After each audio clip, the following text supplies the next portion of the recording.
I'm a nurse. I tell a lot of stories to curious people who tend to regret asking right after.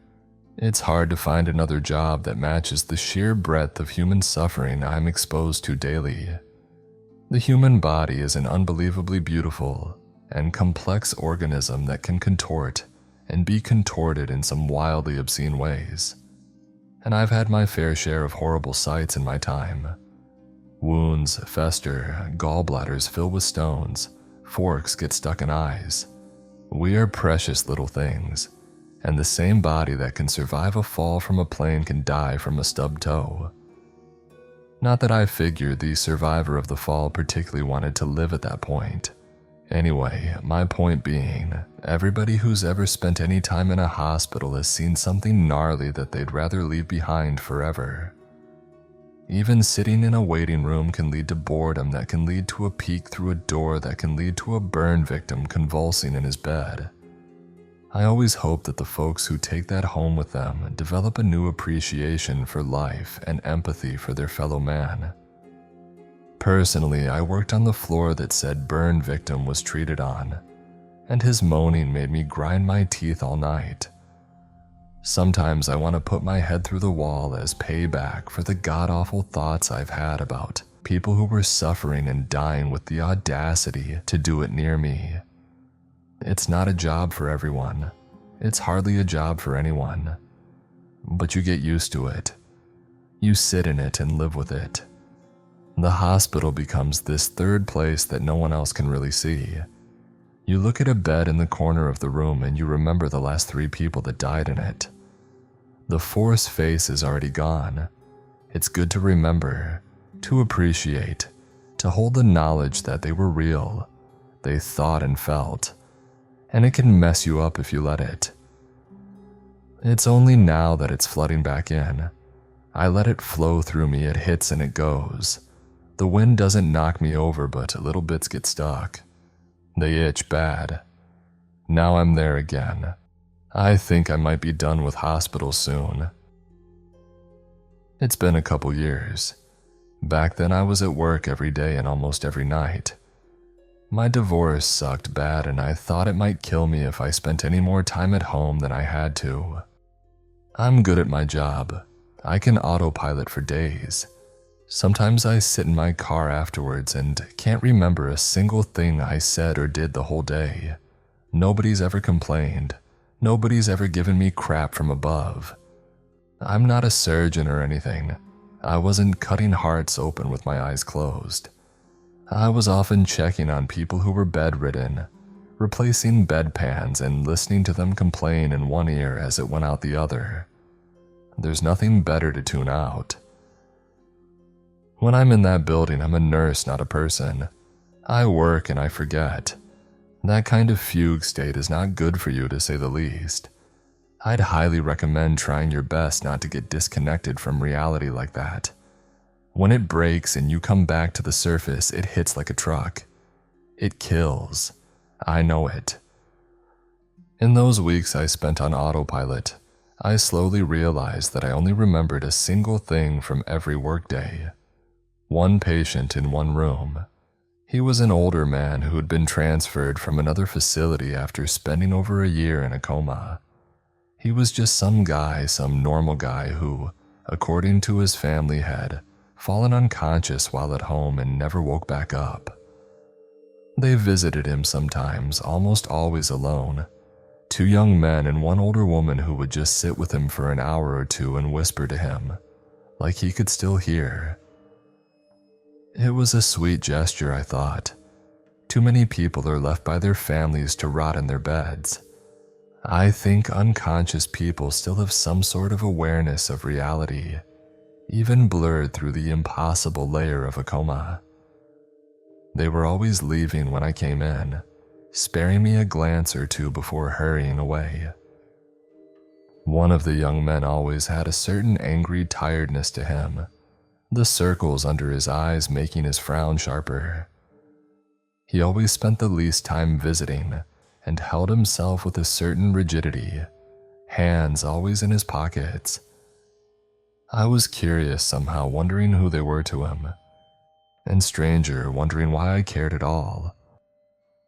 At the end of every day, I could only vividly remember being in his room, seeing him with his eyes closed, watching those people whisper and stand and leave. I didn't care about anything else, but I always remembered that, and only in retrospect. It started to keep me up. I worried my mind was making choices for me. It was always the same. I'd walk into his room. He was laying there on his back, still, eyes closed. His hands were always clasped over his chest, right over left, and his body was totally straight. I know some people find that creepy, like a corpse in a casket, but I sleep like that too, so it never bothered me. He just seemed so restful.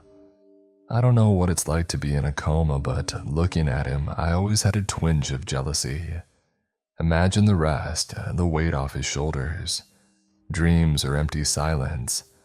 I thought I'd rather be him than go back to my house and my husband again. So, I always tried to make him comfortable. If his visitors had been by, they often left his head pointed to the side and his pillow jostled into a weird spot that didn't seem great for his neck. The blanket was always sloppily moved onto him, like they'd fussed with it and forgotten how to set it back up. I figured, why judge them for trying their best to make their loved one more comfortable? Who am I to know what he liked? Regardless, I tried my best. I'd readjust him, fix the curtains at the window, clean up his bedside table, and move the hair from his eyes. It always felt like the right thing to do. I always thought that he had a mild little smile on his face, an upturning at the corner of his lips, something slipping through from his dream, or vice versa. Maybe I made him a little happier then. I started to focus harder at work, be present, work with the other older patients in my area of the hospital. I slept well. A few months into his stay, I ran into the tired young man on his way out of the room. His hands were out of his pockets for once, and he was clutching them together with a strange tightness. He was grimacing and breathing heavily. I felt my heart jump. I don't know what it was. I decided to bring flowers and nearly dropped them as he pushed past me and vanished down the hallway. I had to stop for a moment before I could make myself enter the room. The man in the bed was still there. He was still on his back, and his hands were still clasped together. The blanket was halfway off of him, worse than usual, and I went to fix it when I noticed something I'd never seen before. He was wearing a ring. On his right hand, middle finger, he had what looked like a typical wedding band. I couldn't figure out if it had been there before, if I'd just glossed over it every time, if I was just put off by his visitor's behavior. It's not really permitted for long-term coma patients to have any jewelry or accessory like that. Who would have let that slip by for this long? It had to have just been put on him. I wondered if the young man had found his wedding ring and snuck it back to him, which just struck me as surprisingly sweet, though I hadn't heard anything about him being married, and none of the visitors identified themselves as or acted anything like a spouse that I could tell, like I'd know. But there it was, plain and simple on his finger. I went to remove it and had it halfway up his finger when I second-guessed myself and let him keep it. I guess it just felt wrong to rob him of it, after all the time he'd spent alone and unconscious. I let him keep it. I think about that a lot. It was the next day when everything started. I came in, fixed him up, and was drawing the curtains when he began to groan. It was a low, long, pitiful kind of noise, like a wounded man bleeding out on the floor alone. It lasted for so long. I immediately looked for any sign of injury or motion, but he still just lay there, mouth hanging open, groaning. It pissed me off. I don't know why. I hate to admit it, but it pissed me off. Something about the sound just got under my skin in the worst way. I wanted to hit him across the face. I held it in. Some of my coworkers came to investigate, immediately complaining of the sound. We all had this vague frustration with the poor man. They moved him to check for injuries despite my insistence that I already had, jostling him roughly as they flipped him over and looked at his back. There was nothing, of course. He stopped groaning after a few minutes, but it was enough to set us all on edge for the rest of the day. I still fixed him back up in a comfortable position, but there was an undeniable air of unease and frustration in the room. I left him alone. His visitors stopped coming. I never saw any of them ever again. Every day he'd groan and we'd all start to slip. It pushed our buttons until they broke. He was alone in that room and he was suffering loudly. Sometimes he'd cry or shout just for a moment as if in fear. The patients near him became even more irritable. They'd push each other, yell from their beds, leave their rooms unauthorized to insult others from the door. We'd curtly get them back into their beds and then leave to argue with our coworkers. The whole place got nasty. I hated it. It was worse than being home. I spent a lot of time in my car. I was late. My supervisor was late. We left people in their rooms for hours. No one died, but there were too many close calls. Too many minor medical emergencies that almost became fatal. People in the waiting room would file complaints before their appointments even began. People I trusted and liked were fired, and I was glad to see them gone. The man still slept. I still took it upon myself to make sure he was okay, but I never did it with the care I once had. He started to move. He'd groan and then he'd roll onto his side or rub his arm with his hand or cover his eyes. He fell out of the bed a few times. His skin started to bruise.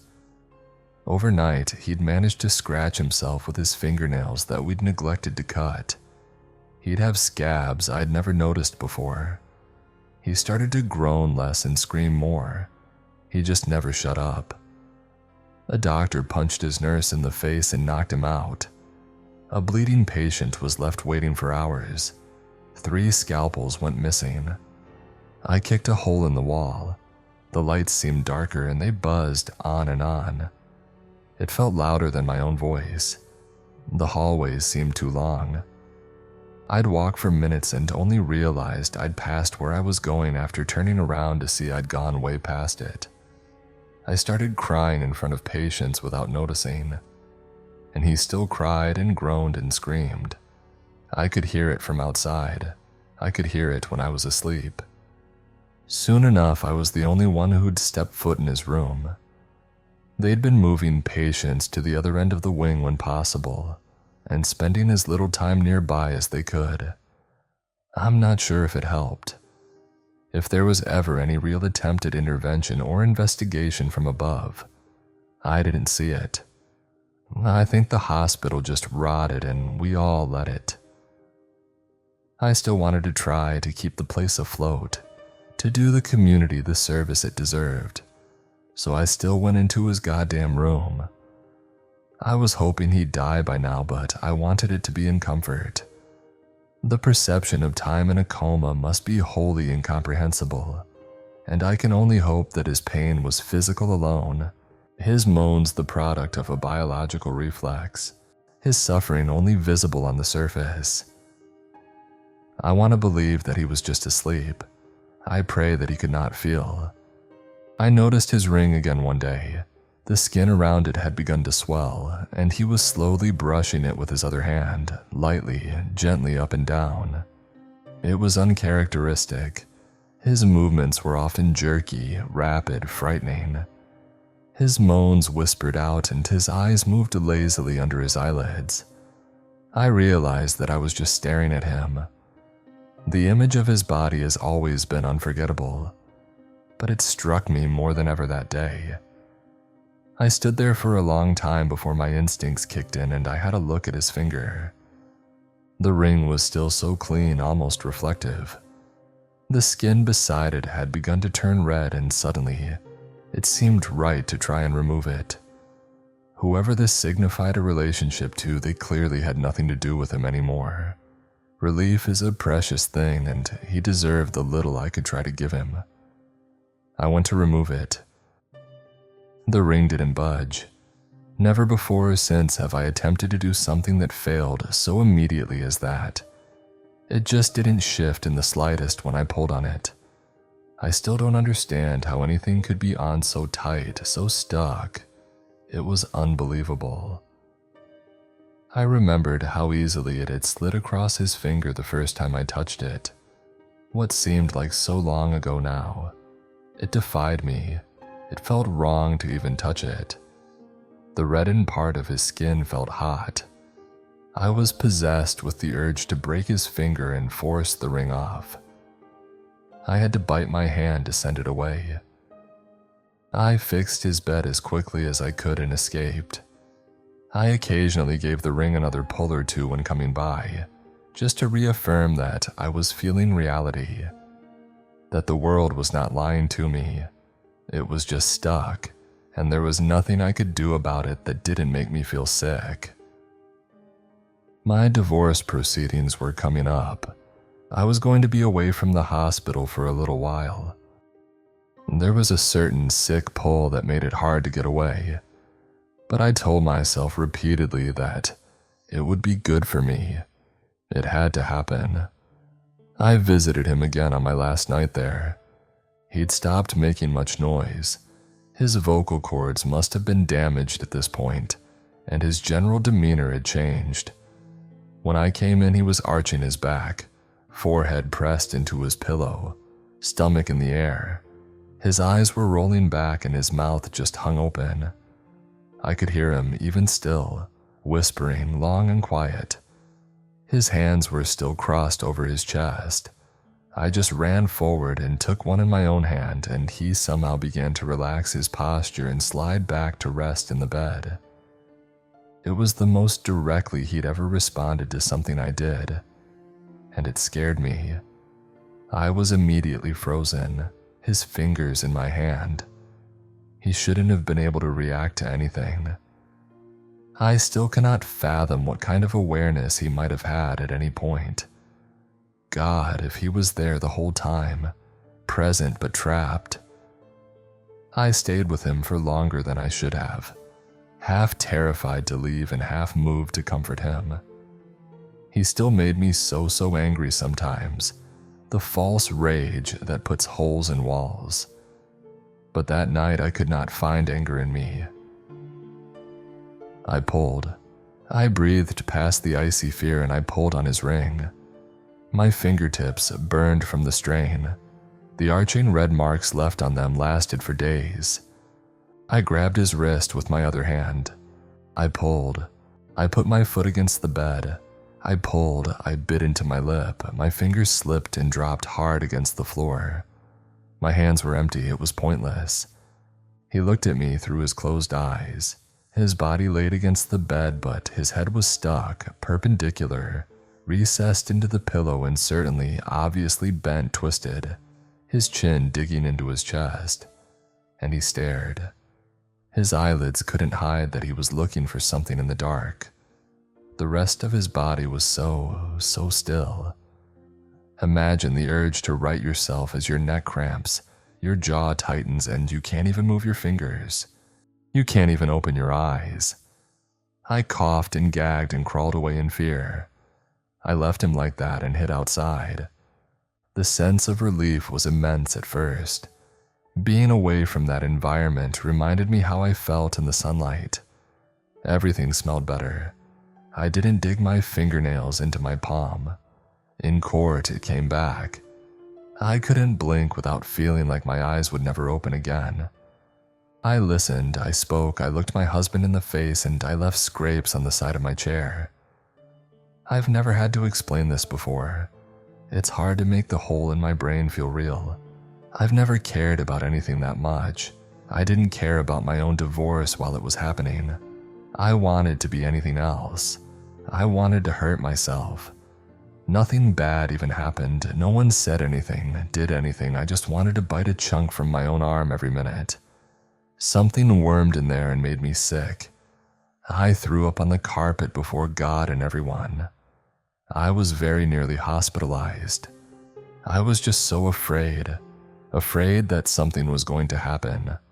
Something is always about to happen. It worked out. I'm single again. My ex-husband got a lot of things in the split. It's not the worst time anyone has had in a courtroom. Everything real seems so small. I hit my head against the wall a few times and went back to work. The lights weren't on when I pulled into the parking lot outside the hospital. It was already late. The rest of the building was lit up as usual, but my wing was dark. A pit formed in my stomach as I sat there, craning my neck to see through the windows, squinting, thinking. We were all professionals. It should never have been able to get this bad, for us all to slip, and I still don't get it. The window went back into forever. Something far behind it was lit, a tiny light spilling from behind a cracked door. Something moved in front of it. I swallowed the fear and bit my lip. I still had to go to work. I had to turn the lights back on. A few people were moving in the parking lot, coming in and out, being pushed in wheelchairs and hurrying to appointments. It seemed like no one else had any feeling of foreboding, of an encroaching darkness. The lights were just off in one wing. I was just losing my mind. It was cold and I was still alone. I hurried through the door and towards the first elevator. I always try to avoid looking too troubled at work. Being in a hospital is already a stress-inducing situation for most, and I'm very aware that watching medical personnel with grim looks on their faces can often make that worse. It's one of the reasons why I'd been so frustrated with the recent state of the place. When we were all on edge, so were the patients. And I'll always hate that they suffered for our problems. Saying that, I know that when I walked through that lobby, I looked like hell. The people waiting nearby later cited seeing me as their first indication that something terrible had happened. How they hadn't noticed anything before, I can't tell. When those elevator doors opened, I pushed harshly past two elderly women who were exiting. One turned back, and whatever she saw on my face nearly knocked her over. I hit the button 1,000 times before the door closed. The elevator crawled upwards and I stood, clenching my fists, centering. The fog in my head was too strong. I lost track of too much then. I'd been in this elevator hundreds of times before. I'd left my mind empty as I autopiloted into work. I'd never noticed how quiet it was. Everything slipped through the cracks and into the shaft. My heartbeat was loudest. I went up. A distant sound descended upon me, constant, so high-pitched I barely noticed it, growing in strength with every inch I went up. It was no human voice, no pained moans, no cries of fear. It was artificial, electronic, long and piercing and high, overwhelming. It pressed me into the floor of the elevator, and it grew. There were more behind it, pushing through together, harmonizing. Something on my floor was singing, in my head. I put my palms on the doors and felt the cold. The doors opened and the song broke. The metal slipped from under my hands and I toppled out into the noise, into the darkness of my workplace. The melody was gone. Now it was only sharp. It pierced me as I crawled out of the elevator, and only then, only when I looked up and around, did I realize what I'd been hearing. The heart monitors. The heart monitors in every room were screaming in the dark. Almost everyone in a bed on this floor had stopped breathing. Their hearts had stopped pumping. While I wasn't there, the one time that I wasn't there, they wouldn't let me forget, not while their monitors could scream. It was still dark. I pulled myself up by the receptionist counter and looked with the lights of the equipment and the little moonlight coming through the windows, and there was something in my head. The corners of my mind were folding in before I could take anything in. My hands were slipping, my eyes were drifting, closing. I took a pen from the desk and stabbed myself in my upper thigh. It broke the spell for a brief moment, long enough for me to stay on my feet and look around, glancing over a floor covered in strewn papers, pencils, medical utensils, shattered potted plants, glimmering pieces of broken glass, a leg. Someone was there, face against the ground. I stabbed myself again. Something hot ran down my leg. I looked behind the counter I balanced on. Someone was there too, and someone else.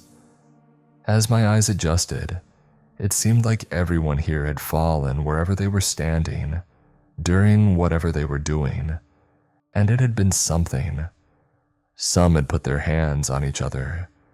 There were scalpels and scissors scattered near them. I couldn't look over the noise. They were breathing. Some cut through the incessant noise of the heart monitors, with heaving, convulsing moans, gasping, crying for air. But they breathed. They were still alive, alive and in pain, alive and unconscious, suffering with their eyes closed, dreaming. My knees started to buckle. I stabbed myself again. My eyes began to shut. I dug it in and twisted. I walked while I could still feel my sock turn soggy, hurting while I could still move to do something about it. I passed by doors softly swinging and saw briefly feet under covers, hands dangling limp, eyes shut tight and mouths hanging open. Every one of our patients here had died in their beds while I was gone. The pen broke in my thigh. I replaced it with the sharp end of my fingernail and pushed around the corner. In the back, past the sticky heat in my hand, was his room. He'd still be there like everyone else. I couldn't pick out his heart monitor among the rest. There was little reasoning to be had with the weight bearing down on me. I stopped thinking and kept walking. Thoughts and feelings can be difficult to recall when in the wake of something terrible. I was there. I remember what I saw, what I touched. But something in that hospital sits just out of sight. There's something watching from around those darkened corners that I don't remember how to see. It wanted me to close my eyes and collapse. It begged me to, and my only answer was in the tip of my finger. I don't know what would have happened if I'd let it put me to sleep. I think I came in too late for it to sink in like it did for everyone else. I think the scars on my leg are worth a lot. I groped further down the hall, stumbling past fallen bodies with one finger in my ear and the other in my leg. His room was just ahead of me now. It smelled like blood. It mixed with the copper stench of my dripping leg, and I ran the last few steps to the room. I hit the door and slipped. It was blood, pooling and crumpling my back against the slick tile as I landed. My head snapped up and there he was. He was harrowing. The moonlight bathed him and I saw. He was again arched above his bed, his back achingly curled, almost perfectly still. His teeth brushed his pillow as his spit pooled, his mouth distending in silent pain. And his arm was moving. It trembled forward, shaking, leading up to his hand. There it glowed. Split, flopping from the tip of his middle finger, were the remnant flaps of its skin, glistening with strands of red between them. Under them, the fingers of his other hand, their own skin beginning to split as he pushed. Ever pushed the ring. That ring, of course. Up and out through the skin. Twisting, tearing the skin, anything to push it up and off. Finally off. He moved and he bled, profusely, unbearably. But he moved in his unconsciousness to make something happen, to fight back. I ran my hands over the bloody floor as he slowly pushed, decoupling the skin from flesh, working it forward and through. The ring was bright as it carved. There must be something. There must have been something that I couldn't see about the ring, something I couldn't understand. It bit at me and I lunged against his soaking bed, throwing him against the wall, undoing his petrified arch, snapping his body limp as I wrestled with his gushing hands. The ring was dangling now, a centimeter of flesh and bone remaining in contact with it, sticking to the pink flaps of flesh now drooping over the tip. I gave it the extra pull. I tore away the skin and took my teeth to it. I tasted sickly metal, and only then did it come loose.